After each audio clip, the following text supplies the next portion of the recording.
नमस्कार दोस्तों, आज जितिया के इस पावन पर्व के अवसर पे आज मैं गंगा जी नहाने गई थी और मैंने कैसे पूजा किया गंगा जी, चलिए आपको दिखाती हूँ।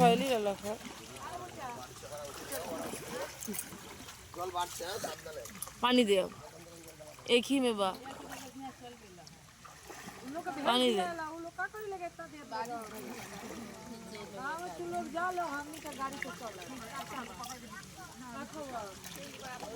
पानी बहुत ही ठंडा है गंगा जी का।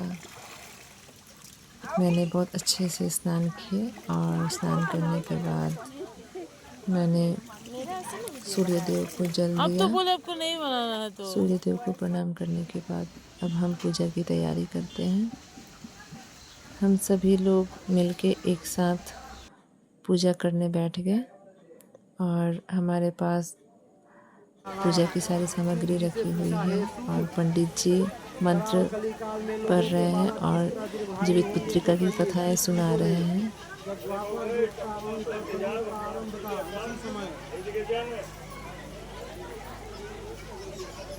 बहुत से शोकाकुल स्त्रियों ने आपस में सलाह किया कि इस कलिकाल में माता के जीवित रहते पुत्र मर जाएंगे। जब वे आपस में कुछ निर्णय नहीं कर सकी तब गौतम जी के पास पूछने के लिए गई।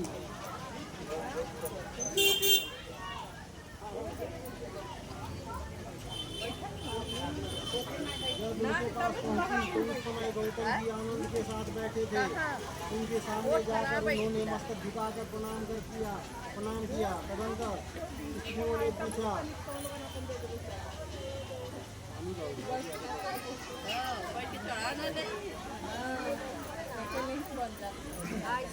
कथा सुनने के बाद हमारी पूजा संपन्न हुई और देखिए धीरे धीरे जब हम आए थे ना तो उस समय बारिश हो रही थी, बारिश का मौसम था, तो इसीलिए घाट पे भीड़ बहुत कम थी। और धीरे धीरे जैसे ही बारिश कमती गई तो सबकी भीड़ बहुत ज़्यादा हो गई, बहुत ज़्यादा। सभी जो व्रतधारी माताएं हैं, बहनें हैं, सभी आने लगे पूजा करने के लिए। बड़े दुखित हुए तो पुत्र शोक से व्याकुल होकर द्रौपदी अपनी सखियों के साथ ब्राह्मण श्रेष्ठ धौम के पास गई और उसने धौम से कहा, हे जितेंद्र, कौन सा उपाय करने से बच्चे दीर्घायु हो सकते हैं? कृपा करके ठीक कहिए। धौम बोले, सत्ययुग में सत्य वचन बोलने वाला, सत्याचरण करने वाला समदर्शी जीवित महान नामक एक राजा था। एक बार वह अपनी स्त्री के साथ अपने ससुराल गया और वहीं रहने लगा। एक दिन आधी रात के समय के शोक से व्याकुल कोई स्त्री रोने लगी, क्योंकि वह अपने तुम कौन हो? तुम मनुष्य को नहीं जान पड़ते? अच्छा, अपना नाम जन्म क्यों बतलाओ? पीड़ा से व्याकुल मन वाले राजा ने कहा, हे पक्षीराज, इस तरह के प्रश्न करना व्यर्थ है। तुम अपनी इच्छा भर मेरा मांस खाओ। यह सुनकर गरुड़ रुक गए और बड़े आदर से राजा के जन्म और कुल की बात पूछने लगे। राजा ने कहा, मेरी माता का नाम शिव्या और मेरे पिता का नाम सलीवाहन है। सूर्यवंश में मेरा जन्म हुआ है और जिमुतवाहन मेरा नाम है। राजा की दयालुता देखकर गरुड़ ने कहा, हे महाभाग, तुम्हारे मन में जो अभिलाषा हो वह वर मांगो। राजा ने कहा, हे पक्षीराज, यदि आप मुझे वर दे रहे हैं तो वह वर दीजिए कि आपने अब तक जिन प्राणियों को खाया है वे सब जीवित हो जाएं। हे स्वामी, अब से आप यहाँ बालकों को न खाएं और कोई ऐसा उपाय करें कि जहाँ जो उत्पन्न हो वो लोग बहुत दिनों तक जीवित रहें। धौम ने कहा कि पक्षीराज गरुड़ राजा को वरदान देकर स्वयं अमृत लाने के लिए नागलोक चले।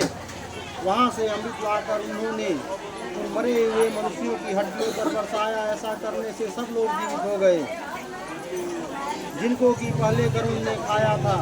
राजा के त्याग और गरुड़ की कृपा से वहाँ वालों का कष्ट दूर हो गया। उस समय राजा के शरीर की शोभा दुगनी हो गई थी। राजा की दयालुता देखकर गरुड़ ने फिर कहा, मैं संसार के कल्याणार्थ एक और वरदान दूंगा। आज अश्विनी कृष्ण सप्तमी से रहित शुभ अष्टमी तिथि है। आज ही तुमने यहाँ की प्रजा को जीवन दान दिया है। हे वत्स, अब से यह दिन ब्रह्म भाव हो गया है, जो मूर्ति भेद में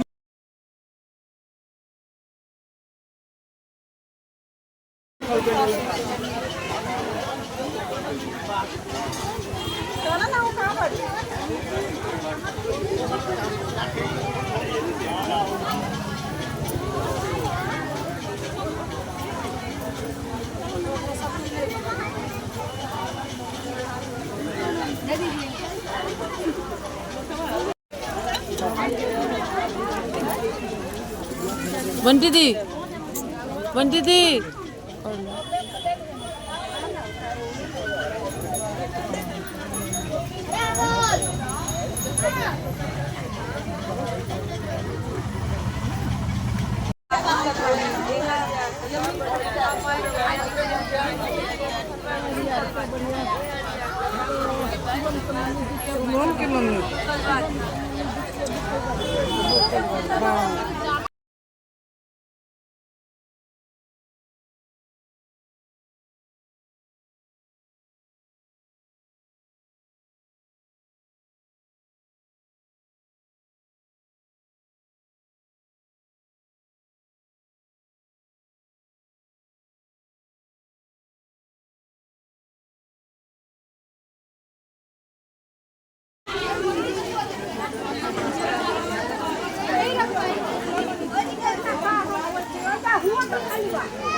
ও মাসি এখানে খালি হয়ে গেছে, এখানে বসো।